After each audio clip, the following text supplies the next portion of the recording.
দেশের বড় যুব জনগোষ্ঠীকে দক্ষ জনশক্তিকে রূপান্তর করাই এখন সবচেয়ে বড় চ্যালেঞ্জ। দক্ষতার ঘাটতির কারণে একদিকে তরুণদের বেকারত্ব বাড়ছে, অন্যদিকে শিল্প খাতে দক্ষ কর্মীর সংকট তৈরি হচ্ছে। একই সাথে বৈদেশিক শ্রমবাজারে উচ্চ আয়ের সুযোগ থেকে বঞ্চিত হচ্ছেন অনেক বাংলাদেশি। বিশেষজ্ঞদের পরামর্শ, সময়ের চাহিদা অনুযায়ী দক্ষ জনশক্তি গড়ে তোলাই এখন সময়ের দাবি।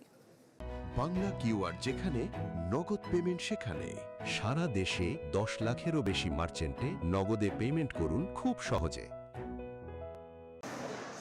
দেশের প্রায় 28% তথা 4,75,00,000 মানুষ 15 থেকে 29 বছর বয়সী। এই বিশাল সম্ভাবনাময় জনগোষ্ঠী বাংলাদেশের সবচেয়ে বড় যুবশক্তি হলেও দক্ষতার ঘাটতিতে শিল্প খাতে দক্ষ কর্মী সংকট ক্রমশই বাড়ছে। বিবিএসের শ্রমশক্তি জরিপ বলছে, দেশে মোট বেকারের ৭৯% 15 থেকে 29 বছর বয়সী। জিইসির তথ্য বলছে, ৫৫ লাখ তরুণ তরুণী শিক্ষা, কর্মসংস্থান বা প্রশিক্ষণের বাইরে রয়েছে। এতে বৈদেশিক শ্রমবাজারেও উচ্চ আয়ের কর্মসংস্থান থেকে বঞ্চিত হচ্ছেন অনেক তরুণ। আর প্রথাগত শিক্ষার সাথে বাস্তবের অভিজ্ঞতার অমিলের কারণে উৎপাদন ও শিল্প খাতে দক্ষ কর্মী না পেয়ে ধুঁকছে প্রতিষ্ঠানগুলো। এন্ট্রি লেভেলে বেতন তুলনামূলক অনেক কম। তাছাড়া দীর্ঘ কর্মঘণ্টা অনেককেই নিরুৎসাহিত করছে এই কাজের জন্য। আমরা নারী প্রশিক্ষণার্থীদের জন্য নিরাপদ ও সহায়ক কর্ম পরিবেশের ব্যাপারে অনিশ্চয়তায় ভুগি। দুর্নীতি খুব একটা কমেছে বলে আমরা মনে করি না।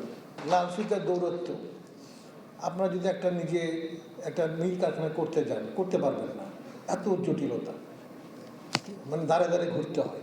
এখনো করাপশন আছে এবং করাপশন ইভেন এই গভর্নমেন্ট যাওয়ার পরেও থাকবে, কিন্তু এটাকে নিয়ন্ত্রণ করা, এটাকে যতটুকু নির্মূল করা যায় আমাদের একটা সর্বাত্মক প্রচেষ্টা থাকতে হবে। পরিস্থিতি বদলাতে আনুষ্ঠানিক খাতে নারীদের অংশগ্রহণকে বড় করে দেখছে সরকার। প্রধানমন্ত্রীর অর্থ পরিকল্পনা উপদেষ্টা জানান, বিনিয়োগ বান্ধব পরিবেশ তৈরিতে চলমান গ্যাস সংকট অচিরেই কেটে যাবে। জ্বালানি যদি নিরাপত্তা না ঘটে তাহলে তো বিনিয়োগ হবে। গ্যাসের ক্ষেত্রে আপনারা দেখেছেন কোনো অনুসন্ধান করা হয়নি, কোনো উত্তোলনের ব্যবস্থা করা হয়নি, বিদেশ নির্ভর করা হয়েছে। একাডেমিক সনদের পাশাপাশি প্রযুক্তিগত জ্ঞান ও সমস্যা সমাধানের সক্ষমতার চাহিদার কথা উঠে আসে আলোচনায়।